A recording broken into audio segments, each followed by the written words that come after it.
Hi everyone, welcome to episode 5 of the Last Minute FPL podcast. This is the Gameweek 5 podcast. Hi Vikas, how are you? All all good, all good. Looking forward to getting right into it. Let's dive in then. Uh, Game week 4 was pretty low scoring. I had a terrible week, mainly because I made the Gabriel to Robertson move, which is quite depressing because it was kind of an overthinking move. I had a spare transfer, and Robertson had Forest and Bournemouth at home. But it feels kind of bad because I've always been a big fan of Gabriel and when it comes to FPL. Yeah, I think it's not a move that you expect to lose like around about 14 points. So yeah, super unlucky. Um, I think it's just going back to what you said last time. Focus is more on kind of the process rather than the outcome. I think it's completely reasonable process. And Um, didn't realize that those words would ring so true painfully. But that's just how FPL is, right? This is like typical FPL. But still a green arrow, not too bad. And next is your team with 50 points, which is kind of average, I would say. How did you find your week? Extremely average, just like you said. So it was just Haaland doing well. Really glad that I captained him rather than going somewhere different. Um, Raya, the only other player who did reasonably well to kind of pull me up towards a not so bad red arrow. Um, but otherwise, it's just like very uninspiring. I feel like Jota Eze was a disappointment. I thought he might be on penalties. It turns out Mateta's on penalties, so a lot of pondering and thinking to do going forward. Yeah, I think your team is still in good shape. It's not a bad week to have a bad week, and since you had Haaland captain, it really could have been worse. And Right. speaking of worse, the AI team didn't have Haaland, and it finally came to bite it back. I think this is an example of a week where if there's just one big hitter who does well and you don't own him, then you're looking at a big red arrow. Although to be fair, the AI team also did the Gabriel to Robertson move. So if it hadn't done that, then maybe it would have looked at a decent score. But it fell right off from 800k to 2.5 million, which tells you how closely everyone is packed this season. Right. Yeah, and also the variance that we can expect week on week. So it seems like it will be that type of season where you can really gain double-digit points, lose double-digit points, and makes up for a very exciting season to come ahead.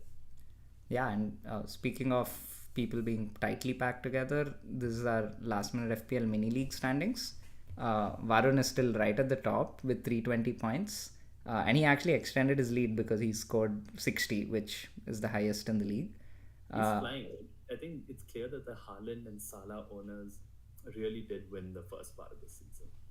yeah, I think definitely it's the optimal team, right, to have both of them, and that also allows you to have a great captain in weeks where like Haaland has a bad fixture, um, and we're nicely not bring up the rear this time. We're ninth, 11th, and 12th out of 16 teams, slowly climbing our way up, but still early days. Although I don't know how long I can keep saying that.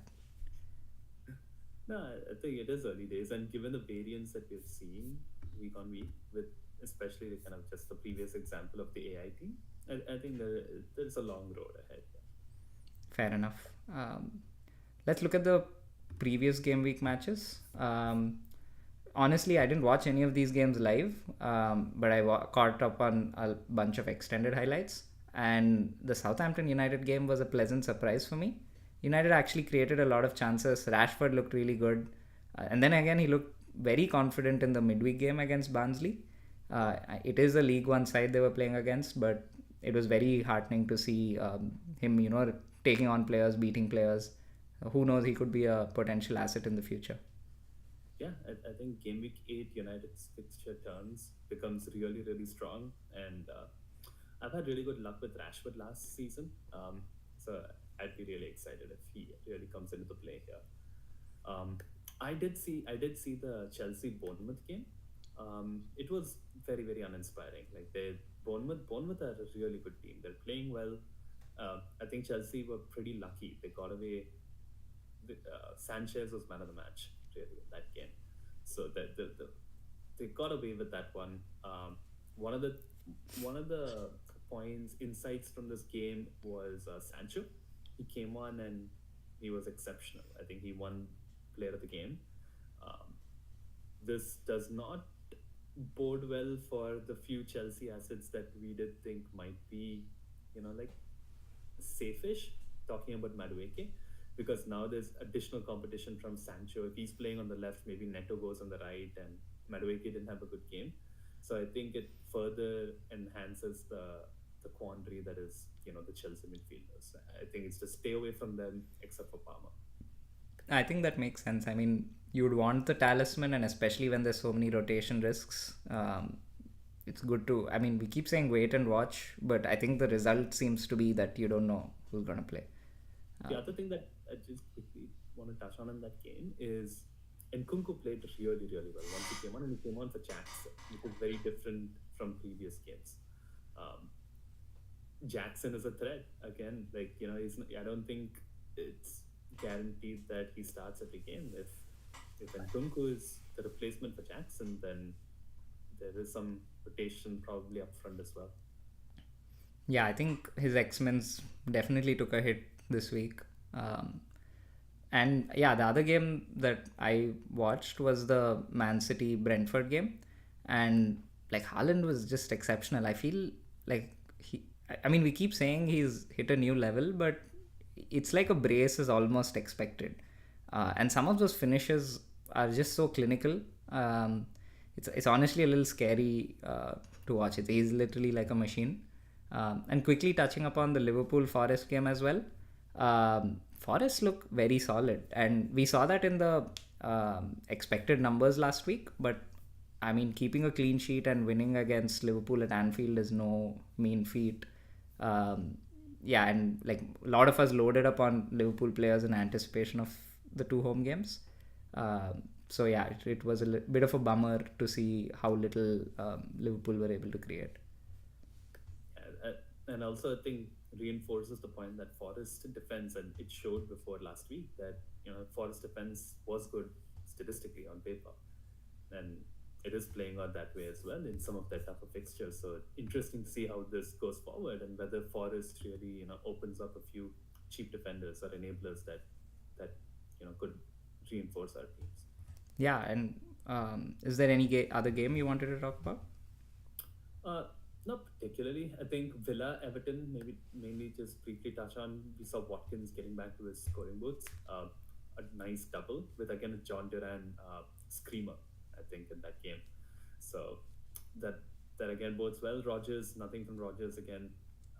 So I'm still blanking on the Villa side, but really, really good to see Watkins back in the goals. Yeah. And yeah, let's now look at the team stats, both in attack and defense. Like, let's see if we can find another indicator like Forest last week. So this is the attack data. Man City's right up there with an XG of more than 3 goals per game. That's incredible. I think that's new heights even for a team like City. And they're actually scoring 3.7 goals per game. So yeah, I think that players like De Bruyne, Foden, they could also come into the picture, and I wouldn't be surprised if we had both Haaland and Foden, or Haaland and KDB going into say game week 10, 11 and beyond the first wildcard. And the other thing that is very exciting for me as a United fan is Man United has an XG of 2.6 per game, and they're keeping up pace with Liverpool and City. That's exciting. I hope that translates to finishing, and as we discussed earlier, Rashford could turn out to be an option later in the season. Yeah, for sure. Like I think it's really heartening to see United up there. It really shows that they have started well. Like it may not show in the points, but United have started well. I think Bournemouth's another team which, again, from the eye test to what you're seeing on paper, they look threatening. So I think both Semenyo and Tavernier, both of them look solid options at that mid-price range. Cool. Let's move on to the defense. Yeah, once again, in defense, what I've noticed is, like, yes, Liverpool and City do congregate at the top, but a lot of teams are overperforming their XG, conceding less goals than expected. I don't know if that's down to bad finishing throughout the league. Like in the previous slide, we saw that United were underperforming, Bournemouth was underperforming, Palace was underperforming. So here you see that Liverpool, Arsenal, Brighton, all these defenses, and even a bunch of the lower team defenses are overperforming. Um, this could, I mean, this is a good sign for clean sheets, but I don't know how sustainable it is.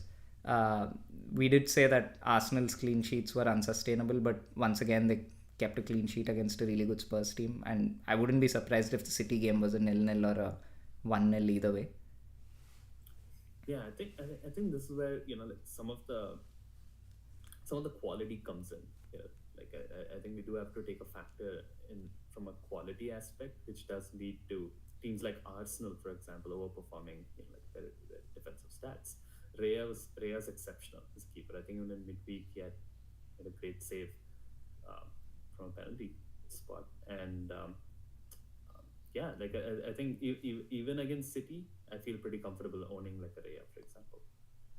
Yeah, I think that makes sense. But yeah, Arsenal stats are a bit almost skewed. They're conceding 1.4 xG per game, and they conceded only 0.3 goals per game. Whereas City are on the other side of the data spectrum, like a very satisfying 1.00 xGC per game and a 1 goals conceded per game. That's nice to look at. Cool. Let's look at the next game week's fixtures now.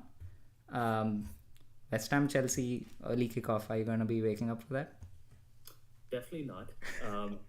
I think the previous time I woke up and ruined my sleep at 4:30 a.m. I saw a really boring game, and it just ruined my whole weekend. So probably not wake up for this, and I'll just probably settle in for maybe the Liverpool Bournemouth game, 7 a.m. The one I'm looking forward to here is, of course, like the big fixture, City versus Arsenal, because this is the big game which throws a dilemma for this week, like whether it be go on and captain Haaland or use some other player like a Palmer. So that's what I'm at, like whether to like captain Palmer or stick with Haaland, and I still haven't made up my mind on that. Yeah, I think my captaincy is a bit up in the air as well, as is my transfer. But the two games that I'm looking forward to are Liverpool Bournemouth. As a double defense owner, I'm hoping that Robertson claws back some of that sunk cost. And Palace United. I think there could be a lot of goals in this game. I wouldn't be surprised to see a 2-2 or a 3-2. United have looked like they're putting together some cohesive attacking moves. So I'm just hoping that Bruno also finally pays his due and Eze in the same game somehow. But yeah, I'm not too excited about the City Arsenal game. Hope to be proven wrong, but given how Arteta and Pep have played against each other in the recent seasons, those games haven't been the most exciting to watch. Yeah, I think Bruno is definitely due for a big score. So I would be excited as a Bruno owner. We've been saying that for a month now, though. That's true. Sorry, you were saying. Yeah, I think the other game which stands out here is the Spurs Brentford game. So, for example, if you're looking at a high ceiling player like Son, I think when Solanke is back, and that has potential to be quite exciting as well. Yeah, that's one of the moves I'm considering. Saka to Son. What could go wrong, right? Like after last week. But yeah, I think definitely scope for a lot of points. The last couple of weeks were relatively low scoring, but let's hope that there are a lot of goals this week. Let's look at the injury list now. There are a lot of players injured, so we thought we'll keep a section aside for this. Do you want to walk us through this? Yeah, so this is picking up as expected with like more and more games that every team's playing with midweek fixtures and so on. So just quickly running through the injuries, the ones really playing havoc on some of the teams here are João Pedro, Albrecht, pretty highly owned. João Pedro, Hurtzeler kind of suggested that João Pedro's back in training, but it's still uncertain whether he's going to play any part in the weekend fixtures. Isaac had a toe injury, so he's also a big doubt for the weekend. and these are players that that's causing me a lot of headache in terms of what I'm going to do with them. One of the big players that like got injured over the weekend is Visa.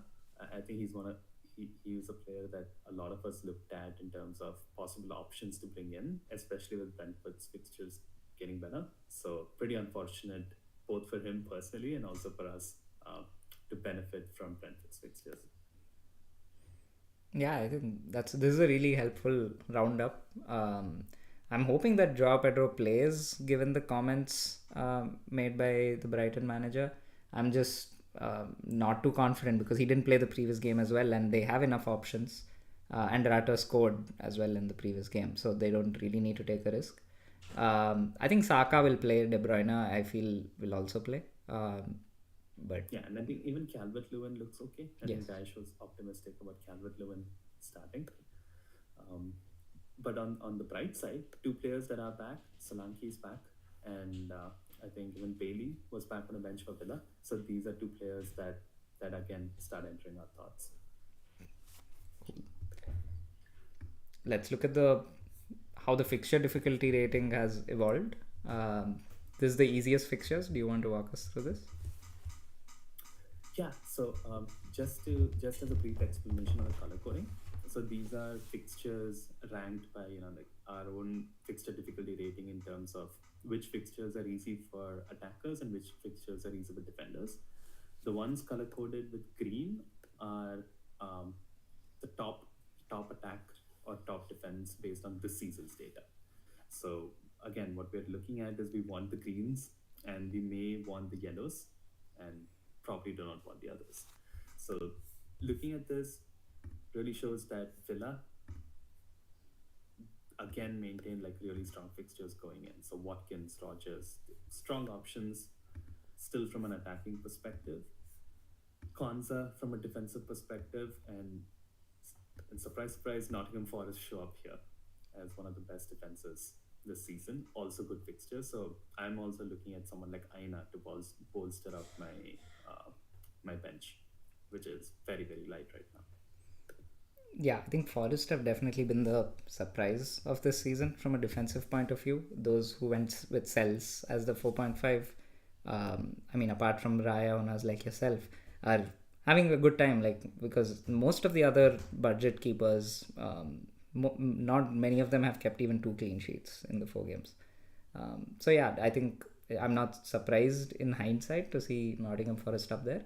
What I am surprised to see is like Arsenal being considered green. It's probably because of after the City game, their fixtures ease up. Yeah, and two other teams that are inching towards the top here from an attacking perspective, and probably they get more interesting from next week, are Brentford and West Ham. So Mbomo, Bowen, these are players that are getting very interesting. Maybe not for this week, but just want to point that out. Yeah. They're entering my thoughts for sure. Yeah, and I think it remains to be seen how Brentford do without Visa. But I mean, in the past, MBM has done a lot better without Tony. So maybe it'll have a similar effect on him and he'll become even more of a talisman. I think he'll be one of the first names on many people's wildcard for sure. I think so, yeah, for sure. Okay, let's go into the difficult fixtures now. Yeah, so Newcastle, definitely team, I think we pointed out last week as well, that it's a team to kind of, especially with Isaac's injury, it makes it even more of a factor to move away from some of their assets. They have City at home, Chelsea away, Fulham away, again, not very easy, the next 5. But again, like, I think Man United, Man City, Liverpool, Bournemouth, these are all still really good teams to own in terms of attacking assets. The fixtures may toughen up over time, but I'm not going to be worried about owning a Bruno or even like. And I know you're nodding your head, but I do think a huge haul is coming. Yeah, and yeah, going back to Newcastle for a second, they have been very hit and miss, very unpredictable. Have no clue what to expect from them. Getting a bit restless on Isak. But yeah, I'm just hoping that if he's fit, then I'll keep him, and I'm hoping repays the faith, because like what was expected of him with us starting with a game week 1 captaincy to this point where there are so many forwards who are looking like exciting options. Have to say slightly disappointed with how things turned out. The two other teams that I think we should briefly touch upon in terms of fixture swings are Brighton and Fulham. I think Fulham's fixtures are toughening up. They have Man City, Villa, Newcastle in the next five. I think a lot of people on Robinson, Smith Rowe. So these are players that may want to start looking at alternatives. Similarly on Brighton, great fixture this week, but fixtures are toughening up with Chelsea, Tottenham, Newcastle back to back after this week. Yeah, and I think that both these difficulty fixture views will be really useful for when we wildcard, because that'll almost give you a good idea of which teams to target, like which teams to double up on, which teams to triple up on. And let's say now that Fulham's fixture difficulty rating looks bad, but if you're going to wildcard, let's say game week 6, then you can get rid of a bunch of those assets based on this ticker. Okay, let's move on to our position-wise discussion. We'll start with the forwards. So yeah, right off the bat, what I see is that the AI has finally put Haaland above Havertz, but it's also gone ahead and put Watkins ahead of Haaland. And a large chunk of that is because of the Arsenal fixture giving him a lower predicted points. But yeah, quite definitely. Like I was just looking at some of the features, and Haaland is such an outlier in his form, in his long range form, in his XG data, XGI data. I think the closest player who comes to that is Salah from 2017-18, and there has just not been a player who was consistently getting these many chances and like overperforming in terms of what's expected. So yeah, I think both in you see that in our statistics table as well. He's getting more than 2 returns a game. So you'd call 1 return a game elite. Yeah. Anyone else who's standing out for you in the forwards department? Maybe we can go to our recommendations now.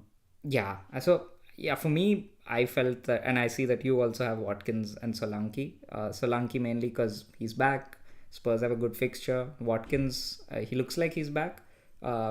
He got like good goals, and I think strikers are typically confidence players, like hoping that he could kick on. And he's showing up right at the top in our projections. He's showing up in our stats table, and he's showing up in our recommendations. I think that's typically a good sign to get him in. What about you? Who's standing out? Similar thoughts. I do have 2 other players, Calvert-Lewin and Vardy.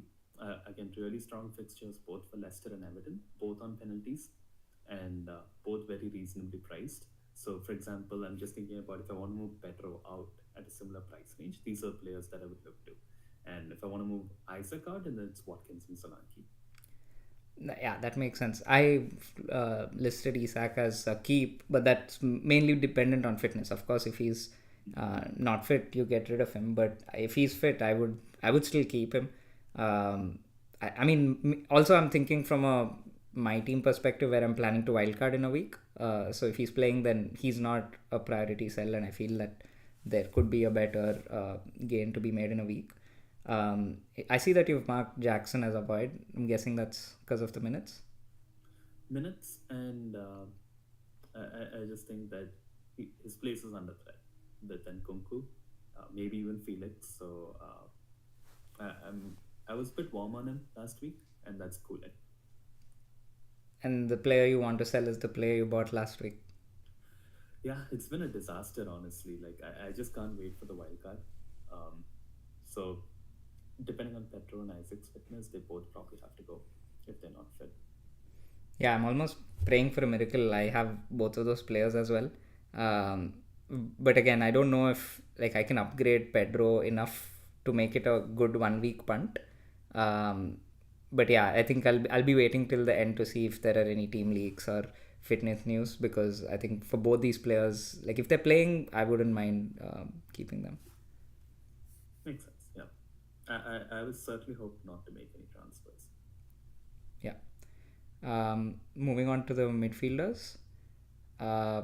Yeah, I think the player who clearly stands out here is Kevin De Bruyne. he's right at the top of the XG data. He tends to slip under the radar mainly because of Haaland's returns. But there's no reason you can't have both. Yeah, I mean, he's been kind of like flying under the radar, like you said. I think there's just like a small worry about his fitness. But if he's past fit, then given City's, I don't think even we need to look at City's fixtures. I think it's just maybe Arsenal and Liverpool. Everything else is a good fixture with City. So if he's fit, I think a 9.5 is a great price given how he started the season. And yeah, in looking at our recommendations, I've listed Son, mainly because captaincy contender, if you are willing to go against Haaland, and you don't have any of the other big hitters like Palmer. And I think, yeah, Spurs in general are a good attacking team. Brentford haven't looked that great defensively. Even against City, they conceded a lot of chances. I see that you've also added Palmer in there and Madwig. Yeah, Palmer in there and McNeil as well, just for the mid-priced option. Mainly because of Everton's fixtures easing up, and he's been doing well. I think he's like amongst the top 10 for points from midfield. And historically, he's been a pretty solid player, kind of like the Smith Rowers, and will take along. Can keep Bruno because it's coming. I'm sure it's coming. And Eze, I hope it's coming as well for Eze. So these are two players that I'll probably just hold on to. Eze will hold on to until the wildcard. Yeah, the player I have listed in avoid is Semenyo. Again, I think one more week you can wait because he has Liverpool away.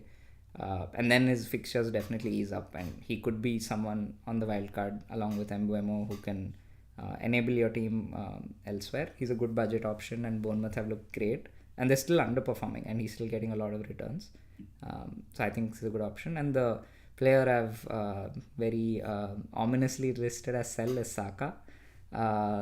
Because I think, spoiler alert again, Saka to Son is the move I'm seriously considering, assuming there are no injury issues. It's again Captain Son. That was the original plan, but I think I've leaned more and more towards Haaland as time has passed. He's just scoring too many goals, and I feel like he doesn't need more than a couple of chances to get a return. But I don't know. Like, this is the kind of a season where I think you just go for it, and like if you're getting Son in, not many are gonna own him. Yeah, it could blow up like the Palmer move I did a few weeks back, but it could also go the other way, and you could be laughing a week from now. Yeah, I mean, I have some good memories of bringing Son to captain him, but yeah, it remains to be seen what my risk appetite is. And also, it could be like a moot point if like Isak and Pedro are out or something, and I'm forced to make a transfer elsewhere. But yeah, it's definitely an exciting move on paper. Okay, let's go into defenders. Again, here I've recommended selling Gabriel and Saliba right after the disaster that happened last week. And like I think it still makes sense if you're going to wildcard next week, and if you have Arsenal defenders and you have a luxury move. I still think moving to Trent and Robertson is the right move. Maybe not as confident I was last week because it's just a 1 week punt now, and but Bournemouth at home, and I still feel that if you have the extra transfer, it's not a bad option at all. Yeah, I think the players that I have in my buy are Konsa, Aina. I think just mainly for the cheaper priced defenders. So I'm just looking at from the perspective that we have all these premium options, but at least looking at my team, I have a lot of 4.0 players who are not, and with so many injuries, it's really scaring me. So I am looking at kind of like the budget options as well, and Konza and I really stand out here. Gabriel Ta, these are players that just keep owning throughout the season. Wouldn't be worried about like just moving them on because they're so solid. The player that I'm getting a bit cold on is Rico Lewis because Walker's back, and again I think we spoke about this last week, and again showed with data this week that he did just play 45 minutes, that his X minutes are probably peaked. Yeah, I agree with you there. Although it is a good sign that Pep played him left back as well, which shows that there are multiple avenues for him to get into the team. But yeah, definitely disheartening to see him come off, which could mean that Pep wasn't happy with how that first half went. The player I've listed as keep is Guardiola. I think that actually kind of contradicts because I'm asking people to sell Gabriel and Saliba but keep Guardiola. But I feel that in uh, previous Arsenal City games, City have generally been the team to control the game in terms of possession or in terms of looking solid in defense. And given Arsenal's defensive stats in the last few weeks, where they seem to clearly be overperforming, I feel Guardiola is the keep over Gabriel and Saliba. I mean, I do think Arsenal is an elite team. I've been saying that week on week that they are rising through the ranks. But yeah, famous last words. See the overperformance on data. Yeah, I think that's what's. I just really like the idea of having a City defender who's nailed. Because I think I go into every game thinking there's a greater than 50% chance of a clean sheet. And usually the goals they concede are highly against the run of play or, like some defensive error or Edison makes a mistake. So, yeah, I think that Guardiola is a key. Cool. Let's go to the goalkeepers.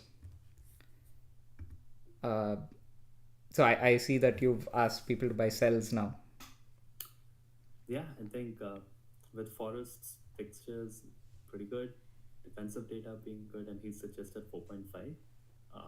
I think Sells and Sanchez are seemingly pretty strong options at 4.5.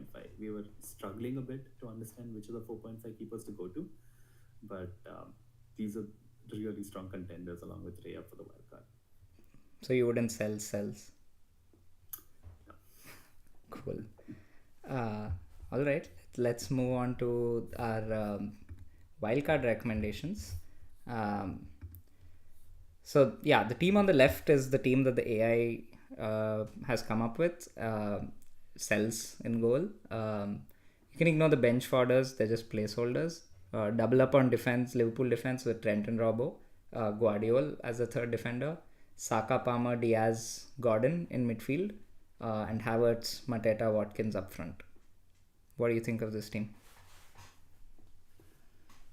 I'm surprised that the AI team is still like high on Saka and Havertz. Maybe it looks a bit into the future. I don't know, like in terms of aggregate points, but I wouldn't have Saka and Havertz for this week. Yeah, I mean, the thing with the wildcard is you look at a 4-week window at least in ahead, and this is an awkward week to wildcard because there's the Arsenal City game, but right after that, Arsenal's fixtures turn for the better, and they have some really good games. So I'm guessing that that's where it's coming from because this week's projections for both Saka and Havertz are definitely lower than their typical ones. I think the other player that I'm not fully certain about is Luis Diaz. Great player until now, but with more and more fixtures, I don't know about the X minutes. So it's not a player that I think I would have on my lineup. Yeah, I think both Diaz and Jota getting subbed early in the past couple of games, along with the start of Champions League, definitely puts their minutes into question. One thing that I am a little surprised with this team is the pick of Gordon. I mean, I personally rate him, but he does seem to be $500,000 too expensive, given that there are a lot of other good options. I'm expecting fully that if I run this next week, Mbeumo would likely take his spot. But yeah, looking at the wildcard team that I put together from a human point of view, although it doesn't look at all like a template wildcard, I've gone with Calvert-Lewin, João Pedro, and Solanke up front. Like we discussed Calvert-Lewin already, and of course João Pedro is a fitness pending thing, and also I'm not sure if he'll keep his spot in the team, but you can use his forward spot as a placeholder for someone like a Vardy or any cheap forward. But where I'm really spending the money is in midfield with Salah, Saka, Palmer, and keeping that 3 premium in midfield and having Mbuemo. I think that he's probably going to be a must-have. And in defense, I'm keeping the big 3 of Gabriel, Porro, and Robertson with Dunk, and Greaves is also playing, so you'll have a deep bench. I've gone pretty heavy with the defense here, going Raya as well. So my thinking is that in the long run, these defenders are the ones who are going to play for sure, and the premiums in midfield, like the talismans. So go with and then the same thing in up front, right? Like you have Calvert-Lewin and Solanke, who you expect to play week on week. So what do you have to say about this team? This clearly looks like a more human team. I like it much better. The only risk here is not having Haaland. Like, as a wildcard team, not getting Haaland in is very scary thought, given how he's playing. So, great team for this week, but I would not have Haaland. Yeah, I agree with you. It's easier to make a wildcard team for theoretical exercise. But for sure, like next week, when I actually have my wildcard, I'm pretty sure I'm going to have Haaland in there. Cool. Let's look at how our teams look for the next week. Let's start with me. I think for the first time this season, I'm top of the mini table that the 3 teams on this podcast have. Not much to separate the 3 of us. I think it's just 6 points in it. But yeah, at 2.3 million, I'm at those lofty heights.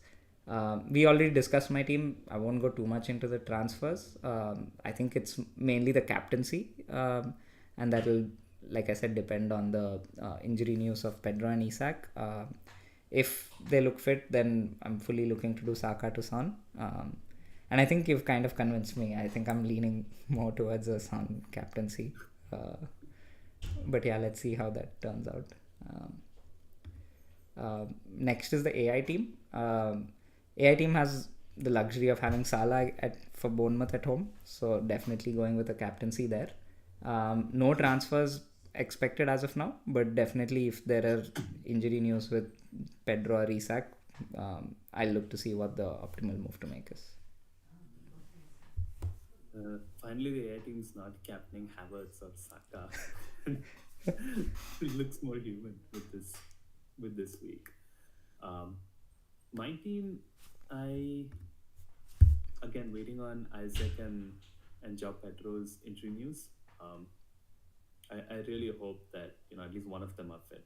Otherwise, it's a bit of a disaster. But captaincy wise, I'm 100% going to go with Palmer. As long as there's no surprise in the injury news. I just think there's 1 week you want to punt. It's this week, so I will go with Palmer captain.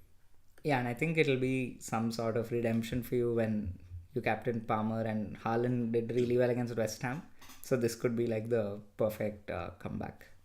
Or it's the knife getting twisted in deeper. So who knows?